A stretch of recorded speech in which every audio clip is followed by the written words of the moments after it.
Cleopatra, Queen of Egypt, and brilliant military leader, she was also a savvy politician. Really the last ruler standing in the Middle East and the Eastern Mediterranean world. Yet Cleopatra is often portrayed as really a tramp and a vamp, at the expense of her real admirable qualities.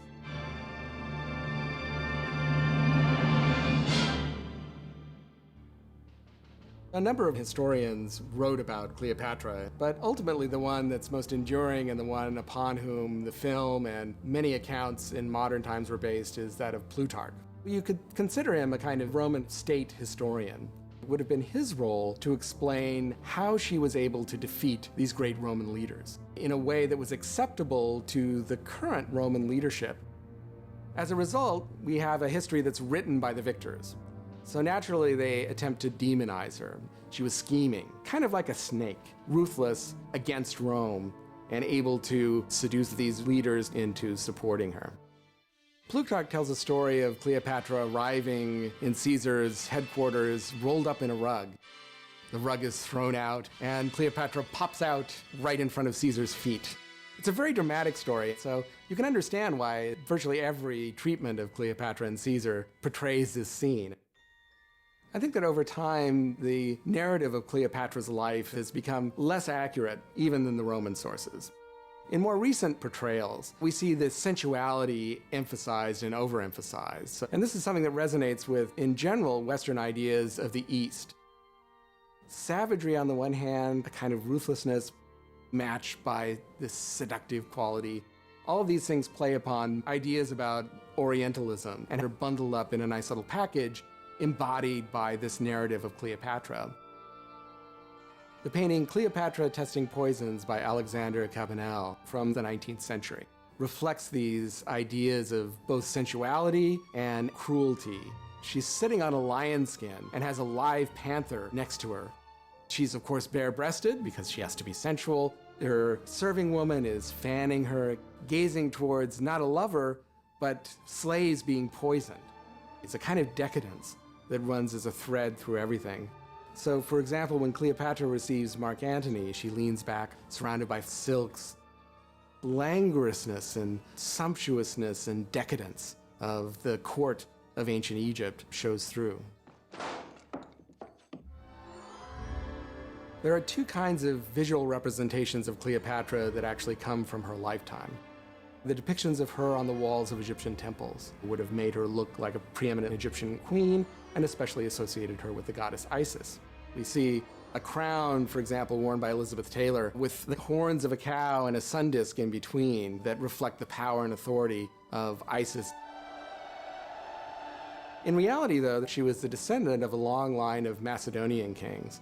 She lived in a city, Alexandria, that had all the trappings of classical civilization, and people would have worn toga-like outfits, and we would have seen just a simple headband that would have tied her hair back. Her representation on coins, however, is much more likely to have been accurate and lifelike, and so this is what we really need to take as her regular appearance in life. One of the famous quotes from Shakespeare is that Cleopatra was a very honest woman, but something given to lie. Shakespeare's play Antony and Cleopatra, written in 1607, plays on many of the tropes that we see in the Roman sources, especially Plutarch, upon which he based his account. Shakespeare plays on Cleopatra's strategic thinking. Cleopatra sends her barge up into Antony's area of authority and sits and waits for him to come to her. This encounter is portrayed as a kind of whim and capriciousness by Cleopatra luring Antony in. But in fact, she wants to be seen as an equal to Mark Antony, not as his subordinate. She doesn't want Egypt to be absorbed into the Roman Empire. She wants Egypt to stand as an equal ally. The negative traits mentioned by Plutarch have carried through into the popular imagination and appear in a number of different films. Theda Bara's portrayal of Cleopatra in 1917 set the standard for all later Cleopatra portrayals. She appears in skimpy outfits, especially for the time. She adopts sensual poses, and her Egyptianness is emphasized at the expense of really her Greek cultural heritage. And this is a trope that we see repeated in all the other films.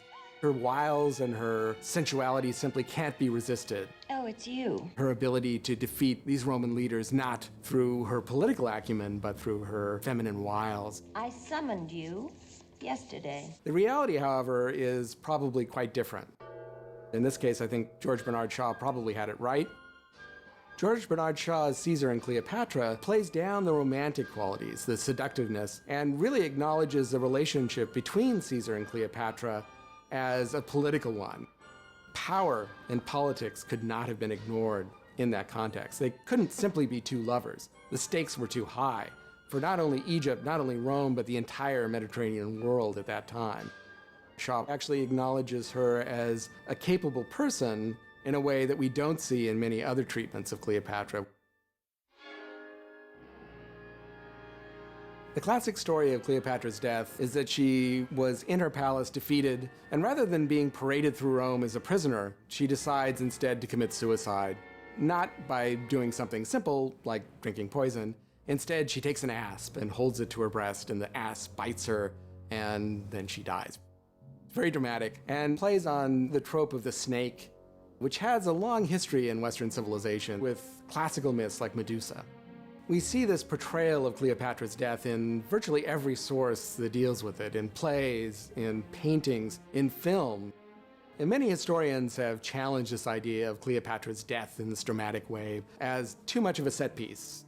I think it has stayed on in Western consciousness from Roman times because it is so dramatic. Somehow either being assassinated or drinking poison seems like an anticlimax. Writ large on the world stage, she needs a dramatic ending. Cleopatra has entered into the Western consciousness in a way that no other ancient figure, I think, really has. It was unusual for a woman to have such prominence. Her story is one that resonates with us today in a way that perhaps 2,000 years ago wasn't possible. We can really appreciate her strong qualities. A woman who brought herself on the precipice of achieving a world empire.